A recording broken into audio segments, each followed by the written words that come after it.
দেখতেই পাচ্ছেন এখানে কিন্তু পুলিশ কনস্টেবল নিয়োগের মাঠে কোন কোন কাগজপত্রগুলো নিয়ে যেতে হবে সেটা দেওয়া আছে। এই কাগজপত্রগুলো যদি আপনি সাথে করে না নিয়ে যান সেক্ষেত্রে আপনি মাঠ থেকে বাদ পড়তে পারেন। আসসালামু আলাইকুম। আপনারা যারা বাংলাদেশ পুলিশের কনস্টেবল নিয়োগে আবেদন করেছিলেন তাদেরকে কিন্তু অনেকের কাছে ইউআর সিলেক্টেড এসএমএস পেয়েছেন, তারা কিন্তু অলরেডি এরকম এডমিট কার্ড ডাউনলোড করেছে। সো এডমিট কার্ড ডাউনলোড করার পর আপনাদের মাঠ কিন্তু আপনারা সবাই জানেন যে প্রথম ধাপের মাঠ কিন্তু 6, 7 এবং 8 এপ্রিল অনুষ্ঠিত হবে। সো আপনি যখন মাঠে যাবেন, ওই মাঠে যাওয়ার পর আপনার কোন কোন কাগজপত্রগুলো মূলত আপনার সাথে নিয়ে যেতে হবে এই ভিডিওতে আমি সেটাই দেখাবো।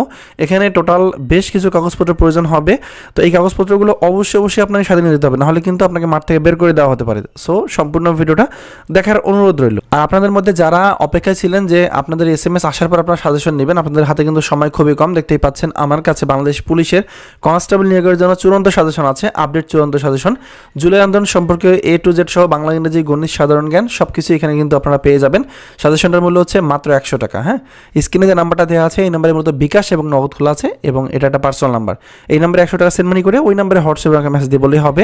আমি সাথে উত্তর সহ চূড়ান্ত সাজেশনের PDF ফাইলটা আপনাদের হোয়াটসঅ্যাপ নাম্বারে পাঠিয়ে দেবো। যেমনটা আপনারা দেখতে পাচ্ছেন এখানে কিন্তু আপনাদের যে মাঠ সেটা কিন্তু আপনার জেলা যে পুলিশ লাইন্স আছে সেখানে কিন্তু অনুষ্ঠিত হবে। প্রত্যেক জেলায় কিন্তু পুলিশ লাইন্স আছে, যার যার জেলার পুলিশ লাইন্স সেখানে কিন্তু মাঠটা অনুষ্ঠিত হবে। এখন আমরা মূল টপিকে দেখি আসলে কোন কোন কাগজপত্রগুলো মূলত আপনাকে মাঠে নিয়ে যেতে হবে। তো যেমনটা আপনারা দেখতে পাচ্ছেন প্রথমে আপনার যে বিষয়টা লাগবে সেটা হচ্ছে মাঠের জন্য admit card for physical endurance test. এই পিইটি কার্ড যেটা আপনি এসএমএস পাওয়ার পর যেটা পেয়েছেন এরকম কিন্তু কার্ডটা, ঠিক আছে? কার্ডটা আপনারা দেখতে পাচ্ছেন এরকম কার্ড। এর সাথে কিন্তু আরটা লাগবে, সেটা হচ্ছে আপনি যে আবেদন করেছেন অনলাইনে, আবেদন করার সময় যে অ্যাপ্লিকেন্ট কপিটি পেয়েছিলেন সেই কপিটা কিন্তু অবশ্যই মূল কপি সাথে নিয়ে যাবেন। আর এই এডমিট কার্ডটি অবশ্যই 2 কপি কালার কপি নিতে হবে, মনে রাখবেন 2 কপি কালার কপি নিতে হবে।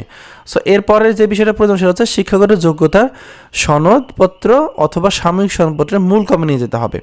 সো এখানে দেখতে পাচ্ছেন এটি হচ্ছে একটা শিক্ষা বোর্ডের আওতায় যে এসএসসি পাস করেছে তার যে মূল যে সার্টিফিকেটটি আছে সেটা কিন্তু আমি এখানে দেখিয়েছি আপনাদেরকে, এটা কিন্তু প্রয়োজন পড়বে। যদি সার্টিফিকেট না পেয়ে থাকেন সেক্ষেত্রে বোর্ড থেকে যোগাযোগ করে সাময়িক সনদপত্র নিয়ে গেলেও কিন্তু আপনার কাজটা হয়ে যাবে। তো এরপর সর্বশেষ শিক্ষা প্রতিষ্ঠান প্রদান কর্তৃক প্রদত্ত 4টি সনদপত্রের মূল কপি নিতে হবে। এখন আপনাদের মধ্যে অনেকেই বলতে পারেন যে আমার সর্বশেষ শিক্ষা প্রতিষ্ঠান আসলে কোনটা। দেখেন এখানে কিন্তু 4টি সনদপত্রের একটা নমুনা দেয়া আছে, ঠিক আছে? নমুনাটা আপনারা চাইলে একটু জুম করে দেখতে পারেন। তো এখন বলে আসলে সর্বশেষ শিক্ষা প্রতিষ্ঠান প্রদান কর্তৃক 4টি সনদপত্র আসলে কোনটা।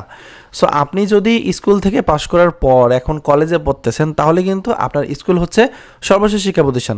আপনি যদি কলেজ থেকে এইচএসসি পাস করে থাকেন তাহলে কিন্তু আপনার সর্বশেষ শিক্ষা প্রতিষ্ঠান কলেজ, ঠিক আছে?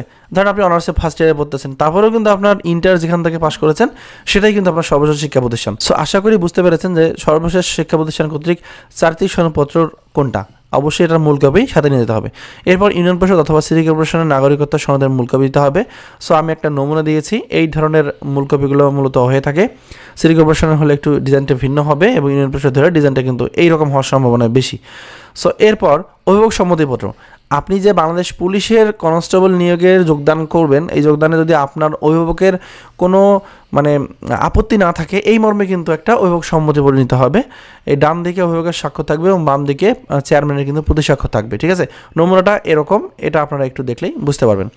এরপর প্রয়োজন পড়বে নিজ জাতীয় পরিচয়পত্রের মূল কপি। দেখেন যদি আপনার জাতীয় পরিচয়পত্র হয়ে থাকে তাহলে জাতীয় পরিচয়পত্রের মূল কপি সাথে নিয়ে যাবেন। আর যদি জাতীয় পরিচয়পত্র না হয়ে থাকে সেক্ষেত্রে জন্ম নিবন্ধন কার্ডের মূল কপি আপনাকে সাথে নিয়ে যেতে হবে। এবং জাতীয় পরিচয়পত্রের পাশাপাশি কিন্তু বাবা এবং মায়ের জাতীয় পরিচয়পত্রের মূল কপি অবশ্যই আপনি সাথে নিয়ে যাবেন। এরপর সত্যায়িত 3 কপি পাসপোর্ট সাইজের ছবি। সো এরকম সাইজের 4 সেন্টিমিটার × 5 সেন্টিমিটার সাইজের সত্যায়িত 3 কপি পাসপোর্ট সাইজের রঙিন ছবি অবশ্যই আপনাকে সাথে নিয়ে যেতে হবে। আর পরীক্ষার সময় কিছু এক্সট্রা আপনাকে জিনিস নিয়ে যেতে হবে, সেটা হচ্ছে কলম, জ্যামিতি বক্স, পেন্সিল, স্কেল, ক্লিপবোর্ড। এগুলো কিন্তু আপনারা চাইলে সাথে নিয়ে যেতে পারেন। এটা কিন্তু লিস্টে দেয়া নাই, আমি ইচ্ছা করে এটা দিয়েছি যাতে আপনাদের সুবিধা হয়, ঠিক আছে? তো এই মোটামুটি কয়েকটা কাগজ হলেই আপনার মাঠ হয়ে যাবে। এবং যারা মুক্তিযোদ্ধার সন্তানেরা আবেদন করবেন তাদের ক্ষেত্রে সপক্ষে ডকুমেন্ট দিতে হবে, ক্ষুদ্র গোষ্ঠীর সপক্ষে ডকুমেন্ট দিতে হবে, শারীরিক প্রতিবন্ধীর সপক্ষে সুবর্ণ নাগরিকের মূল্য দিতে হবে, তৃতীয় লিঙ্গের থার্ড জেন্ডার যেটাকে আমরা বলে থাকি যারা আবেদন করবেন তাদের ক্ষেত্রে জেলা সিভিল সার্জন কর্তৃক প্রত্যয়নপত্র দিতে হবে। চাকরিজীবী প্রার্থী যারা আবেদন করবেন তাদের ক্ষেত্রে আপনার কর্তৃপক্ষের অনুমতিপত্র প্রয়োজন পড়বে। এই মোটামুটি কাগজপত্র এগুলো নিয়ে মাঠে করলে ইনশাল্লাহ আপনার মাঠে কোনো ঝামেলা হবে না। তবে ভিডিও শেষে একটা কথাই বলবো, শুধু কিন্তু মাঠ করলে হবে না, আপনারা অতি সত্ত্বর সাজেশন নিয়ে এখন থেকে ভালো করে প্রিপারেশন নেন, ইনশাল্লাহ আপনারা ভালো কিছু করতে পারবেন। দেখা হবে পরবর্তী ভিডিওতে। ভালো থাকবেন সবাই, আসসালামু আলাইকুম।